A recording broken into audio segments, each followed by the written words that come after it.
um pedido de vista do ministro Marco Aurélio, o plenário do Supremo Tribunal Federal suspendeu, por enquanto, o julgamento em que se discute a validade da lei que determinou a nova forma de arrecadação e distribuição dos recursos pagos por direitos autorais de obras musicais. A constitucionalidade da lei está sendo questionada pelo Escritório Central de Arrecadação e Distribuição, o ECAD, e várias outras associações ligadas à música e à proteção dos direitos autorais.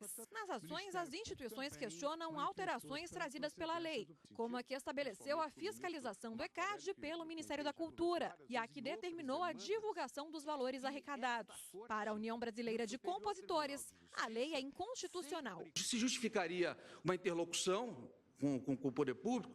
Em tese, sim, mas nesse nível não, dizendo como tem que fazer, como vai organizar, como vai cobrar, de que maneira se busca e se atende o interesse do criador. A inconstitucionalidade parece flagrante, no que tange ao exercício próprio de direitos de autor e no que tange à intervenção na liberdade de associação e da iniciativa privada. Nesse sentido, a UBC reitera o posicionamento das entidades anteriores, de que seja declarada a inconstitucionalidade da norma, nos termos que foram propostos. O mesmo se refere ao amicus curiae. A Advocacia Geral da União defendeu que a norma busca fortalecer a manifestação de ideias. Para que a fiscalização do Estado? Para fins especulativos? Para fins inibitórios? Autoritários? De forma alguma, senhores ministros. Tudo que foi dito, inclusive aqui da tribuna, nas sustentações antecedentes, a União concorda. De forma alguma, a legislação de regência ingressa na ordem jurídica para inibir ideias, para inibir a arte, para inibir o artista, o seu pensamento, a expressão de suas ideias. De forma alguma. Muito ao contrário. A norma vem fortalecer exatamente essa manifestação de ideias. O relator, ministro Luiz Fux, votou pela validade da lei. Cuidado para que a interpretação ampliativa de princípios considerados fundamentais não se convole em veto judicial absoluto à atuação do legislador, que também é o intérprete legítimo da lei maior. Garantias gerais como liberdade de iniciativa, propriedade privada e liberdade de associação não são, por si, incompatíveis com a presença da regulação estatal. O ministro Luiz Roberto Barroso acompanhou o relator, alegando que não cabe ao judiciário fazer juízo de valor sobre a opção política adotada pelo Congresso Nacional. Eu penso que seja o ponto central, com a visão de qual deva ser o papel do Poder Judiciário na discussão de questões de altíssima complexidade técnica como as que estão envolvidas aqui. E, portanto, não acho que o Judiciário deva desempenhar o papel de rever o mérito de determinadas decisões políticas. Acho que a nós cabe controlar vícios de procedimentos que tiverem ocorrido, evidentemente, vícios de confronto ostensivo da norma infraconstitucional com a Constituição ou de manifesta irrazoabilidade intrínseca do conteúdo dessas normas. E a consultora jurídica da TV Justiça, Karina Zucolotto, está aqui no estúdio e vai explicar para a gente como foi esse julgamento ontem no plenário do Supremo, que a gente já viu parte aí, né? Boa tarde, Karina. Boa tarde, Érica. Bom, a gente viu que havia argumentos sobre a inconstitucionalidade formal e material, né, Karina? Como a gente pode explicar isso? Nesse julgamento, o ministro Luiz Fux, durante o seu voto, ele acabou refutando e rebatendo todas essas argumentações de inconstitucionalidade, entendendo que a norma é válida, é constitucional e não fere qualquer dispositivo da Constituição Federal.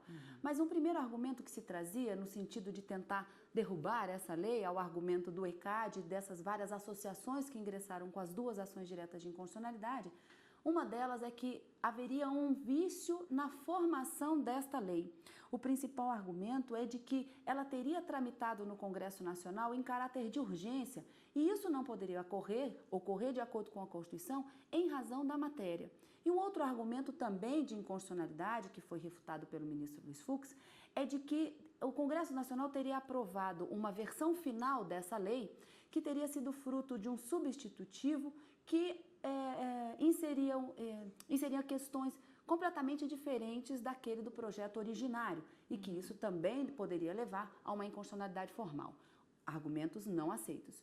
E em relação à inconstitucionalidade material, diversos princípios que regem o direito privado ou, na verdade, as relações privadas foram argumentadas e também violação de princípios que regem a ordem econômica, como a proteção à propriedade privada, a livre iniciativa e direitos individuais, já que um argumento bastante forte que foi levantado inclusive da tribuna e várias associações que subiram à tribuna argumentaram a mesma coisa, disseram que o Estado, diante desta lei criada, estaria promovendo uma intervenção excessiva no funcionamento das associações e também do ECAD na fiscalização da execução dessas obras de artistas e produtores e compositores. Então, houve um argumento, inclusive, dizendo que não se via uma intervenção do Estado tão forte desde a época da ditadura e após a Constituição de 88, essa lei, portanto, viria a ofender vários princípios fundamentais individuais, como a liberdade de associação, já que a lei prevê uma fiscalização dessas associações pelo Ministério da Cultura, haveria uma violação no direito de intimidade, haveria uma proteção desproporcional do Estado, violação do devido processo legal, enfim, diversos direitos privados e também princípios da ordem econômica. Esses eram os principais argumentos para se afastar a constitucionalidade da norma e fazer com que essas associações e o ECAD deixassem de cumprir essas novas regras, consideradas inclusive durante o plenário pelo ministro Luiz Fux como o novo marco regulatório da gestão coletiva dos direitos autorais. Karina, apesar do pedido de vista e parte dos ministros já votou, né? A gente pode dizer que a lei é constitucional? Uma maioria já foi formada, Érica, no plenário ontem na discussão. O ministro Luiz Fux foi acompanhado pelos ministro Luiz Roberto Barroso, Rosa Weber, Carmen Lúcia, Teoriza Vasquez, Edson Fachin, mas o julgamento foi interrompido pelo ministro Marco Aurélio em razão de um pedido de vista. Isso deve retornar em breve ao plenário do Supremo Tribunal Federal. O ministro Ricardo Lewandowski havia votado, mas quando se lembrou que o ministro Marco Aurélio havia pedido vista, ele retirou o voto para aguardar, junto com os ministros que estavam ausentes, ministro Celso de Mello, Gilmar Mendes e Dias Toffoli, ausentes justificadamente, preferiu aguardá-los para poder votar também. 6 ministros já votaram, confirmando a validade da norma, a constitucionalidade da lei. Faltam 5 ministros. Já temos uma maioria formada, mas durante o julgamento é possível que os ministros que já votaram evoluam o seu voto e modifiquem seu posicionamento. Isso não é possível mais quando o julgamento está encerrado, mas como o julgamento ainda está em andamento, nós dizemos que já temos um placar favorável pela constitucionalidade da norma, mas até o final do julgamento tudo pode acontecer. Tá ótimo, Karina. Muito obrigada pela sua participação. Até semana que vem. Eu que agradeço. Até lá.